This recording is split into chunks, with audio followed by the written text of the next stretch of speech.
Production of Kansas City Week in Review is made possible through the generous support of Dave and Jamie Cummings, Smithfield Foods, Haas and Wilkerson Insurance, and by viewers like you. Thank you. Coming up, will it fly? Dissecting the latest plan to jumpstart a new KCI. An important deadline coming up next week in the city's quest to expand the streetcar line. We answer your questions. Plus, will it ever end? I'm talking about the Kansas legislature. Meanwhile, Missouri lawmakers finish up and head for home, but not quite. Why the Missouri governor is canceling their vacations and demanding they come back this Monday. Hello, I'm Nick Haynes. Those stories and more straight ahead on the program that connects the dots on the week in this place we call home. Dissecting those stories from 41 Action News, Brian Abel. From the Call newspaper, senior writer Eric Wesson. And from the Kansas City Star, City Hall reporter Lynn Horsley and editorial writer Dave Helling. Now, new details emerging this week on a surprise plan to jumpstart the bogged-down debate over the future of KCI. The mayor announcing that Kansas City engineering firm Burns & McDonnell has agreed to take on all the financial risk and will fund, design and build a new single terminal at the airport. This is truly a generational choice. We won't have this opportunity in the near future again. We took on this financial risk because the city needs it. And if we don't do it, they'll certainly be looking to Omaha and Wichita, and they've had some conversations with Johnson County already. Okay, Lynn Horsley, help us understand, first of all, though, what on earth is Burns & McDonnell's motivation, though, for doing this? Well, they will get a fee from this. We don't really know yet what they're going to get. They also say they get to build an airport that serves the business community, their employees, and the public. They are a Kansas City firm. They say this is what Kansas City needs to build to keep its momentum going, and so that's why they stepped up. Just to be clear, they are not paying for the airport. They will assemble the financing if this goes forward, and it will be paid back by users of the airport. And that was going to be the same thing if the city had proceeded with the airline's proposal, but that had kind of stalled, and I guess the mayor feels like this is a way to get it off the dime, assure city taxpayers that their money, their tax dollars will not be used, even though they wouldn't have been used with the airline's proposal. And it makes it maybe more palatable to a vote that could come in November. Was the concern really of the public, though, about how this airport was being financed? Wasn't it more about the fact that, people didn't like the fact that this may be a much more inconvenient airport? I might have to walk further to get to the gate for my car. That was part of it, Nick. To her point, absolutely. I think that this eases the burden on the city's selling of, hey, taxpayers, you're not doing anything here. Where it was a convoluted, kind of hard to digest structure with the previous proposals. But absolutely, this is a conversation that now moves the goalposts away from who's paying for it to how is it built. And I think that that's moving forward going to be a very strong conversation, because now not only do taxpayers want to not pay for it, now they want input into the design of it as well. And that's a completely different conversation than the funding. Okay, so let me ask the question that one of the things that concerns today, Dave, this week we're hearing is that why is it that Burns & McDonnell is getting the bid on this? Why aren't there competitive bids? Why aren't other companies? We have a terrific range of architects and engineering firms in this community. Why are they the only ones getting a chance to have dibs on this project? And that's a huge issue. And in fact, several members of the council are quite concerned that this is the biggest public works project, other than the sewer project, in Kansas City history, and in essence, the design, construction, and financing are all part of a no-bid contract. And there are council members and members of the public who are saying, well, why wasn't there an invitation for others to propose something similar or something dissimilar if it worked out better? You know, the reason that they propose this, Nick, is because the convenience factor at the airport is important for people who fly. But 80% of the folks who will vote or presumably vote on this issue don't fly. And for them, the idea of taxpayer support is a huge issue. Make sure my taxes don't go into this. So they may have helped on that front. But the secrecy, the last-minute features of this Burns & Mac plan might cast doubts into voters' minds. It might make it, in some ways, harder in November, because opponents can, in essence, say, well, what about this secret deal that we didn't know anything about, no bid contract? I mean, if you can raise any doubts at all, it'll be harder to pass. I think that's a challenge for the mayor and others. Eric. And I think you bring up several good points. At first it was finance and then it was convenience. But one of the things that I found interesting in it was the fact that they are outsourcing now to a law firm to come in to determine whether or not this is a good deal for the taxpayers or the citizen, the council. So my next question would be, well, you guys pay water bills, but you did the legal aspect of that in-house, but you're going to outsource this for $475,000 for somebody to come in to say whether this is a good deal for the taxpayers or not. I'm just not understanding the difference between the two. Well, I think the city also did use outside counsel when they negotiated the overflow control plan. That was years ago. That's the sewer project. This is highly unusual. Burns and Mack has not done this. This type of approach hasn't been done in the U.S. that we're aware of. And so I do think the City Council want to make sure that if they do negotiate a deal with Burns and Mack, that they get the best legal advice they possibly can. It's going to be expensive. They've just approved a no-bid legal services contract for up to $475,000. But I think they feel like that person will work closely with the city attorney's office to try to craft a deal with Burns and Mack that protects the public, the flying public, and the city. Do we, as members of the public, have any role in this process at this point in time? Is this just a City Council and Burns and McDonnell deal? Burns and McDonnell has said that they will listen to what citizens want. So how do we get engaged in this? There's going to be a public hearing on Tuesday night up at the Marriott Airport, the airport Marriott. Is that just to listen to them talk about a plan? How do we really have any input in that? Well, I think they are going to be asking the public, what do you want as far as a convenient airport?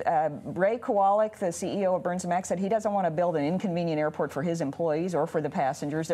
He believes there is a way to have a convenient airport that has short walking distances and also is more modern than what we have now. And I do think they'll listen to the public, but we don't have a guarantee that they'll incorporate all those ideas. Right. I think there's a lot of conversation about, is this airport deal good for the city? And I think that there needs to be a stronger focus on, is this good for the flyers? Yes, we're hitting on this a little bit, but when you talk about that convenience factor, where's the sexy factor of the airport from what we have now to what we could have? You know, when you fly at almost any other airport of similar size across the country, it's night and day difference from what we have here. And this is, as a council member had once told me, this is the first and the last impression you have of this city when you come here.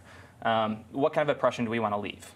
Now, you are actually heading, this is the very last show, you're leaving Channel 41 News to head to a news station in Detroit, Michigan, number 13 market in the country. Was one of the reasons for that the fact that Detroit Airport has more hotels, restaurants, shops, and bars at their airport and more direct flights than KCI? That was actually the only reason. Okay, that's the only reason why I'm heading there. Just don't drink the water.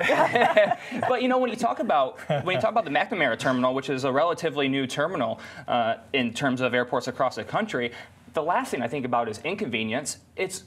It's beautiful when you walk in and you have so many more options. And I don't think, you know, when you talk about O'Hare, you talk about inconvenience. You have to go through, you know, a 20-minute jog just to get to a terminal that you are flying out of. I don't feel that way with Detroit. So I think that there can be, in terms of convenience, a convenience and a way for you to enjoy the experience while you're inside the airport. What happens if voters say no in November, even after all of this? Well, we're screwed. That's what the mayor said. We're screwed. I mean, I don't think that the idea of a new terminal will be dropped if voters say no. Nick, we don't even know what voters are going to be asked. If the Burns and McDonnell proposal goes forward, it isn't clear what the ballot language will actually say, since there will be no bonds issued publicly. So it's almost advisory. Do you want to do this or not? The contract may not, the final contract may not be available. The final design certainly will not be available by November. Can I just throw in a couple other quick things about the other discussion? You'll hear a lot of argument for people who don't use the airport that this will provide construction jobs. Labor unions had a news conference this week to endorse the new terminal, so that'll be a sort of a carrot dangled in front of folks who don't use the airport. And I think Kansas Cityans should keep this in mind. The original schedule for this proposal was to introduce it on the 18th of May and pass it by the 25th of May. Now, there are outreach efforts now. There are going to be public hearings. I think they understand you can't just cram this through in a 7-day period. But the original idea was not to listen so much to the public, get a deal cut, get it passed, and go forward people should keep that in mind. Lynn, when Dave says that if there's a vote and the voters say no in November, it would only, though, be an advisory kind of vote anyway. Couldn't the City Council then just say we're moving forward anyway? Burns and McDonald said yesterday that they're going to honor the will of the public. If the public doesn't like this, they're not going to proceed, and it will mean we'll be limping along with our existing airport for many more years. Okay. Tuesday at 5 p.m. is the final deadline to request a mail-in ballot for the first vote in a proposal to expand the Kansas City streetcar line down to the plaza and onto UMKC. We're getting a lot of questions from viewers about this. Tony writes, I got a mailer telling me I'm eligible to vote, but I live more than 15 blocks from the proposed route on Main, and I live at Holly and 23rd Street. It would take me at least 25 minutes to walk there. Why am I being taxed for something so far away, Lynn?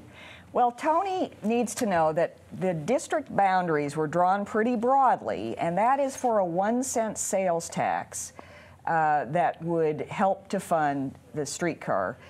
The other aspect of this proposal, well, first of all, the vote right now is just to establish the district. It doesn't deal specifically with the taxes. But if we get far enough along, where Tony lives, people would face a 1-cent sales tax if they shop within the district. The more profound impact is on people who would live within a 1/3 mile of the route, and they would face a property tax assessment. And that would be a rather significant tax on those folks living close to the line. Okay, we're not through with Tony because he had a second question. The mailer, he said if I wanted to vote, I had to register online. Is that Jim Crow, he says? Isn't it illegal to put unnecessary obstacles in the way of voting, Dave?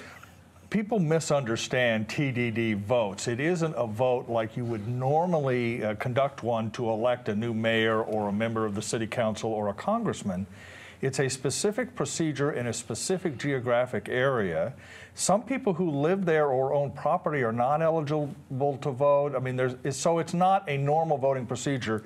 That's widely misunderstood in Kansas City. But why not just mail the ballots to the individuals who are affected? Well, because the members of the district are determined in part by the people who ask for ballots. The courts become involved in declaring the district. It's a very complex procedure. It is not like a normal election, and people don't understand that. The proponents of this are paying for the election, and the court said you can handle this way. Yes, it would be great if they mailed a ballot to every eligible voter, but that's not the way it works. People have to proactively apply for a ballot. Now, as far as Tony's concerned, you don't just have to do it online. You can call the court. They'll make arrangements to get an application to you. They're applying for a ballot, then they'll get the ballot later this year. It is convoluted, no doubt about it, but it's cheaper to do it this way than to pay for polling places. And you have until Tuesday at 5 p.m. to do so. One other quick note. In August, all of Kansas City voters will be asked whether they want to, in the future, ask for citywide votes for a project like this, much more like a regular election. Yes. Jim in Kansas City asks, will businesses on the expansion line be forced to move their front entrances off Main to avoid traffic congestion issues? Jim referring to the story of the new hotel going in at 16th and Main along the streetcar line that has been forced to move its front entrance off Main Street and into a back alley because the city is concerned too many cars will be stopping in front of the hotel, blocking the flow of the streetcar. Will that affect more businesses along the expanded route? You know, downtown is a particular challenge. This route would go all the way south on Main Street to UMKC. I'm not sure that Main is that congested as you get south of downtown. So yes, businesses that are trying to build on the route in downtown are having to do some odd configurations. We'll have to see. It's possible that, yes, they would have to be flexible in their designs. Well, and I also think that that particular instance is because of a hotel. You know, when you look at the already existing streetcar route, how many businesses are having issues with deliveries and things like that? They've worked around it or found solutions, and as Lynn is saying, that's a more congested area. So I don't know if, unless you're trying to build a hotel where you have tons and tons of cars coming and going and stopping, that is necessarily an issue. Missouri lawmakers officially wrapped up their business for the year Friday, just as lawmakers were getting ready to take long-planned vacations. Missouri Governor Eric Greitens says, not so fast. Cancel your plans, he tells them. The new governor calling for a special session, the legislature, starting this Monday to tackle jobs. But what jobs? To bring back the hundreds being let go at MU in education funding cuts? To hire thousands of new workers to fix the highways, Dave? No, it's a specific job in a rural part of Missouri, or specific business in the rural part of Missouri that's seeking some help from the legislature It's a steel plant, and it got caught up in some last-minute problems, primarily from St. Louis legislators who were angry about other decisions made by the legislature. But those problems haven't gone away. They may be there for a while, trying to get everybody on the same. But of all the issues, though, that Missouri is facing, from crumbling highways, Eric, to the fact that they didn't pass a prescription drug monitoring program, why come back for this issue? Because it's important. Rural people vote, and rural people were the ones that helped him get into office, so he's looking out for them economically. So bring everybody back, focus on that. There are some other things that they should be focusing on too, but that's, I think that's at the top of the list. While Missouri lawmakers thought they'd finished and are now heading back to work in Kansas, the big question is, will there ever be an end to this Kansas legislative session? Will they still be meeting when your kids go back to school in August? Hopefully not, as school funding is still an issue they have yet to resolve. Brian Abel, you were over in Topeka this week checking in on their work. Are they feeling the pressure from those black-robed justices who've said they will shut down schools at the end of June, 6 weeks from now, if they don't provide adequate funding for classrooms? I think the answer is yes, kind of. Okay. But they're not feeling the pressure from the voting public yet. When I was there this week in the lunch line, a senator that will go unnamed, I asked, when are we going to be done with this? And he goes, well, would you like to join the pool of what day? And I go, 103, 104 days into the session. We're already at, what, 93, 94, something like that. And he goes, no, because the newbies, they're not feeling it. They're not feeling the heat, and that's when things happen. And it sounds like they're expecting a long, long, long journey this session, back closer to that 115 from 2015 than the 70-something from last session. Almost all of the Republican governors in the nation were at the Trump Resort in Florida this week, Dave Helling, meeting with the Republican Governors Association summit there. Eric Greitens there from Missouri. One governor absent was Sam Brownback. He decided to stay in Topeka to wrestle with the issues Brian is talking about, from the school issues to the budget. Doesn't he deserve some credit for staying on the job? Well, how much he's on the job is not clear. If you talk to state legislators in both the House and the Senate, they're sharply, even Republicans are sharply critical of the governor. They think one of the reasons this logjam persists is he has abandoned, in essence, any leadership role and is simply sort of waiting for a proposal to come to him. And the reason that's a problem, Nick, is because they aren't just talking about school finance. If that was the only thing on the agenda, you could probably reach an agreement. But you still have to find the taxes to pay for it, and how to sort of fill not only the school finance part, but the $900 million 2-year deficit the state faces. Maybe Burns and Matt can step up, we'll see. And a budget itself. So when you have all of those things sort of intermingled, finding the right key to stick into the lock and turn is very difficult, and I'm told the governor is not a part of that at all. Another prominent Kansas politician with eyes on Brownback's job is making news this week. Kansas Secretary of State Chris Kobach, picked by the president to help lead a new presidential commission on election integrity, examining such issues as voter fraud. For some time, Kobach also rumored to be leaving Kansas to join the Trump administration. He has since said he has no plans to leave the state. Does this new post help him if his next political quest is to be governor of Kansas? It might. I mean, I think, he's made quite an issue of voter fraud. I think it raises his national profile, which is what Chris Kobach is a lot about. And I don't think anyone is giving any credibility to this group. No one really believes they seriously want to try and figure out the situation involving voter fraud and illegal registrations. It's much more a publicity stunt to try and justify what the president tweeted early in his term. But it fits, it'll get Chris Kobach on Fox News a lot. That's kind of his goal. And he said he's had 13 cases and he's gotten 9 guilty pleas out of it. So his position is there is a problem, but you've got 1.4 million people that are registered voters in Kansas, and you've got 9 convictions for voter fraud. What's the math on that? That's, whoa, we better hurry up and do something about that. People to go. Well, education funding may have been a big issue in Topeka. It was Missouri that was making the bigger headlines this week when it came came to cash-strapped education. Did you see the headline? University of Missouri slashing 400 jobs. That after the state cut 6.5% out of its budget.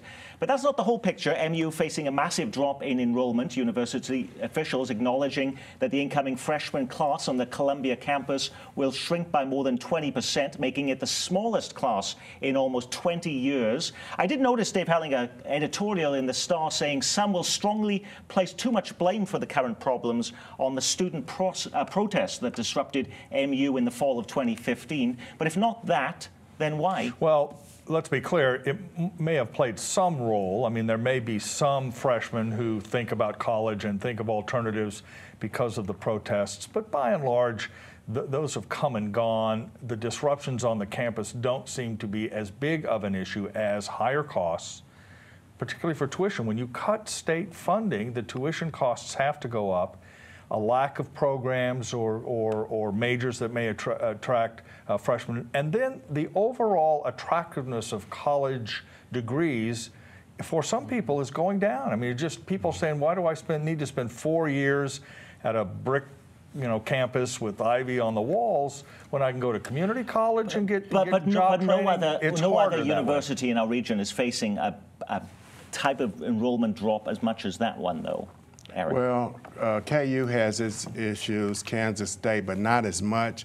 And I think that, like Dave said, because of the funding cuts and the tuition, my niece goes to MU. She's taking a class here this summer that's $3,000 cheaper than if she took it from MU. So people are saying, you know what, I can stay at home, go to other local colleges, save a lot of money, and then I don't have all those fees to pay. Just ask any millennial that eats avocado toast. Yeah. Before Missouri lawmakers wrapped up their business in Jefferson City late last week, they may not have had time to pass ethics reform, find money for the state's crumbling highways, or pass a prescription drug registry program. They did, at the last moment, find a moment to squeeze in a bill blocking Kansas City from enacting any change to the minimum wage law. On the ballot in August is a proposed hike of the minimum wage in the city to $10 an hour, with incremental increases to reach $15 an hour in 5 years.